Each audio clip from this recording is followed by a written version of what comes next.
o carro está extremamente forte, mas talvez a única decepção aqui do F154, desse novo motor, seja o ronco que sai aqui das ponteiras.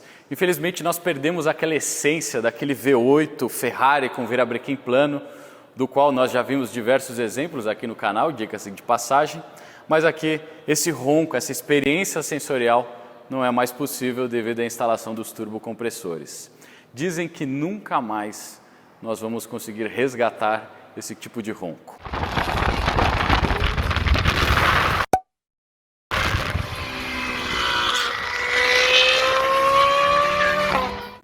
Mas existe uma empresa aqui no Brasil que nesse momento está fazendo o desenvolvimento de um projeto exclusivo em um carro também equipado com o motor F154, mas dessa vez em uma versão mais agressiva ainda, numa 488 pista, e eles estão desenvolvendo um projeto de escapamento que deve mudar essa história.